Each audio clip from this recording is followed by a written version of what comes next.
அனைவருக்குமே வணக்கம்.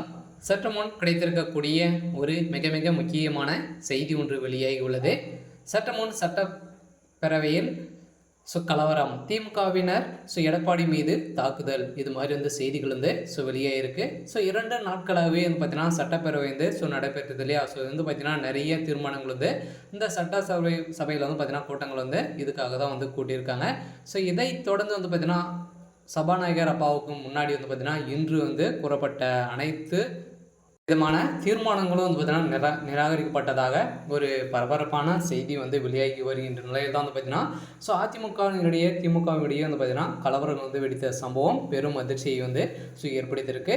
இதனால் பார்த்தீங்கன்னா திராவிட கழகம் ஆட்சிக்கு வந்ததிலிருந்து எந்த ஒரு நடவடிக்கையும் பார்த்தீங்கன்னா எடுக்கலை அப்படின்ற மாதிரி தான் பார்த்தீங்கன்னா சொல்லி கூறி வருகின்ற நிலையில் திராவிட கழகம் பார்த்தீங்கன்னா நிறைய ஊழல்களை செஞ்சு பதுக்கக்கூடிய வேலைகளை மட்டுமே தான் பார்த்துட்டு வராங்க அப்படின்ற மாதிரி பார்த்தீங்கன்னா எதிர்கட்சியாக இருக்கக்கூடிய எடப்பாடி பழனிசாமி அவர்கள் மீது பார்த்தீங்கன்னா குற்றச்சாட்டுகள் வச்சிருக்கும் நிலையெல்லாம் இப்போ திமுகவினர் பார்த்தீங்கன்னா எடப்பாடி பழனிசாமி மீது பார்த்தீங்கன்னா செல்போன்களை எடுத்து வீசியும் நெருப்புகளை வீசியும் அங்கு பார்த்தீங்கன்னா மிகப்பெரிய கலவரங்களாக வெடித்த சம்பவம் தான் பெரும் அதிர்ச்சியை ஏற்படுத்தியிருக்கு.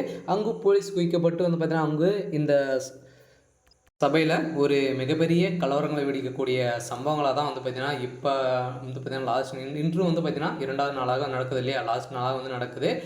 இதை தொடர்ந்து தான் பார்த்தீங்கன்னா திமுகவினர் பார்த்தீங்கன்னா எடப்பாடி பழனிசாமி மீது நிறைய தாக்குதல் நடத்த சம்பவம் தான் அதிர்ச்சியை ஏற்படுத்தி இருந்தாலும் இப்போ திமுகவுடைய அரசை பார்த்து அனைவருமே பார்த்தீங்கன்னா வெள்ளத்தால் நிறைய பாதிப்புகள் வந்துருது இல்லையா. இதை குறித்து தான் அதிமுகவினர் பார்த்தீங்கன்னா குற்றச்சாட்டுகள் அங்கங்கே வைத்திருந்த நிலையில் இதை குறித்து பேசிய எடப்பாடி பழனிசாமி அவர்களும் அதிமுக சார்ந்த முன்னாள் அமைச்சர்களும் பார்த்தீங்கன்னா பேசியிருந்த நிலையில் இதை தொடர்ந்து திமுகவினரை குற்றச்சாட்டி வந்திருந்த நிலையில் தான் திடீர்னு பார்த்தீங்கன்னா துரைமுருகன் அவர் பார்த்தீங்கன்னா எழுந்து ஆக்ரோஷமாக பேசிய சம்பவத்தினால்தான் அங்கு ஒரு மிகப்பெரிய கலவரங்கள் வெடித்தது.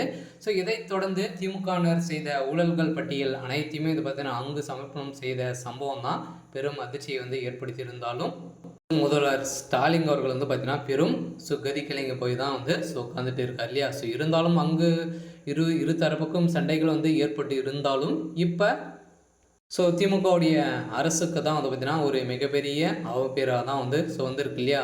இருந்தாலும் பார்த்தீங்கன்னா அனைவருக்குமே தெரியும் திராவிடம் பார்த்தீங்கன்னா ஆட்சிக்கு வந்ததுலேருந்து எந்த ஒரு நடவடிக்கையும் எடுக்கலை அப்படின்ற மாதிரி தான் மக்களிடையும் பார்த்தீங்கன்னா எதிர்ப்புகள் வந்திருக்கும் நிலையில் வருகின்ற சட்டமன்ற தேர்தலில் என்ன நடக்கும் அப்படின்றது தான் பார்த்தீங்கன்னா அனைவருக்குமே ஒரு பெரிய கேள்விக்குறியாக இருந்தாலும் இதன் அடிப்படையில் சட்டசபையில் தீர்மானங்களை எதுவுமே நிறைவேற்றப்படாத நிலையில் தான் இப்போ பார்த்திங்கன்னா திமுகவுடைய தலைமையகத்துக்கு ஒரு கேள்விக்குறி வந்திருக்கு. இருந்தாலும் என்ன நடக்க போகுது அப்படின்றத வெயிட் பண்ணி பார்க்கலாம்.